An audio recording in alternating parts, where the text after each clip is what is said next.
Hi lovelies, welcome back to my YouTube channel. My name is Cynthia Okole. Welcome back to my channel.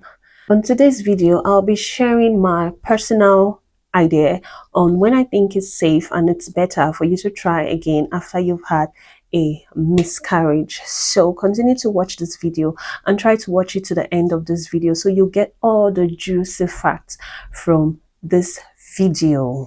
You would hear lots of people advising it's safe to try again after a miscarriage. It's best time for you to try again. It's for you to try immediately, like you wait for your complete menstrual cycle and then you start trying again. But what I would say, it is better and it's safe to give yourself time to heal before you start trying again. Give yourself some time to grieve. Give yourself some time to heal completely before you start trying again, because if you're still, I'm not talking about you forgetting about the loss completely, which it's almost not real for you to forget about it completely, but at least give yourself time to come out of the situation so your mental health will be intact for you to start trying again for another baby, so you don't have to put so much pressure on yourself. Before someone starts trying again for another baby, if there was a previous cause of what happened previously that made you to have a miscarriage, it is better you treat those causes. It is better you put all of those things in watch before one could start trying again. So there won't be so much complications. So there won't be a repeat of what has happened previously. I know we're not able to predict these things, but it's just better we play safe and do what we can in our power, so all of these do not have to happen again. So I will be listing out some couple of things that we need to put on check before we try again. So number one of this thing that we'll have to put on check before we start trying again is finding the cause of the miscarriage. If there was something that happened that made you have a miscarriage previously, you have to find what cause it was. Sometimes it's unknown. Sometimes there's no cause for it. It just happens. So, but if there's something that happened previously that caused it, it's better you find that cause and you treat it. For instance, if someone is diabetic, someone is hypertensive, someone's got thyroid issues, it's better you treat all of those things. You don't have to treat them all completely. It doesn't have to go away completely, which is obviously not going to go completely. It just has to be managed. So talking about managing these ailments already pre-existing before pregnancy, making sure you're taking the right medications, making sure the medications you're presently taking are working effective, would have to register quickly for an antenatal.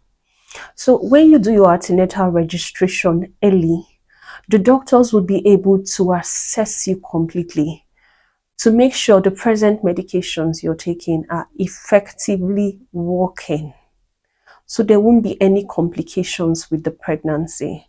So finding out the cause, if it's diabetes, if it's hypertension, if it's thyroid issues, whatever ailment it was previously that may have caused this miscarriage, should be treated and should be managed appropriately. And by managing all of this appropriately, we have to register quickly for an antenatal. It is better to register quick for an antenatal. I would say if you have to register 6 weeks after pregnant, 6 weeks after confirming pregnant, or 8 weeks after confirming pregnant, it is better and it's safe to do that. So you could easily get assessed by your doctor and then they'll put you on a line management specific to your need. Another possible thing that has to be put on check before we try again is smoking cessation. We can't overemphasize on that one because it's just safe to stop smoking if you smoked previously before. I know it's difficult. I'm not saying it's just going to be easy for you to just stop and all of that, but you could meet your doctors and then they will recommend you to various techniques and stuffs you could do that will help you. And alcohol consumptions as well could be reduced or completely go if before we try again. We could try to stop all of this before we try again and try to practice healthy habits. Treating of infection and preventing of infection during pregnancy. It's very, very important. That's one of the reasons why it's good to register early for an antenatal. So when the doctors and the nurses check you during your antenatal visits, if there's any trace of infection, it has to be treated immediately. So it doesn't have to cause any complications arising in the pregnancy. So infections should be prevented and should be treated promptly just in case it happens. Being overweight or being underweight could be a cause as well. So we can try to be within our BMIs. Try to eat healthy during pregnancy. Try loads of vegetables and fruits, no carbs. Try to eat healthy during pregnancy. Try to eat loads of vegetables and fruits. That would help you to stay fit during pregnancy. So it's actually not good to be overweight and it's not good to be underweight. So it's just for us to be in the middle, just to play safe. Eating healthy will help us to ascertain that, and regular exercises. All of these things are not easy, but we just have to do what we can. Talking about food during pregnancy, there are basically some food that has to be avoided during pregnancy. Junk food are not very healthy during pregnancy, so all of those should be avoided. Unpasteurized milk, not so healthy during pregnancy, it should also be avoided. Caffeine during pregnancy should be avoided. Some herbal teas as well should be avoided. All of these could actually cause some complications during pregnancy, so they should be avoided so we don't have to get any issues when we're pregnant, and we'll try as much as we can to start avoiding them now before we try for another pregnancy. Something very important I would also want to talk about is called cervical circlage. So during your antenatal, you could discuss with your doctor if the previous cause of the miscarriage was as a result of cervical incompetence.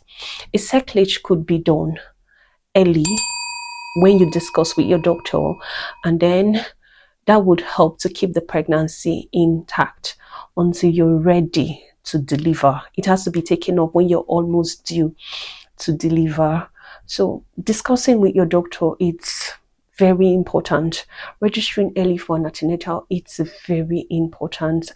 What I would say, the best time for one to try again, you'd have to wait for a complete menstrual cycle just to make sure everything is coming back or everything is back to normal. And some certain lifestyle habits should also go away before we try again.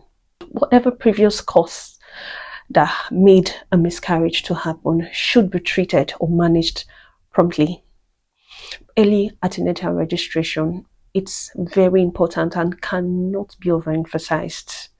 So those are my thoughts. If you've got more tips on when you think it's better to try again or what you have to put in place before you try again after a miscarriage, please feel free to share with us in the comment section.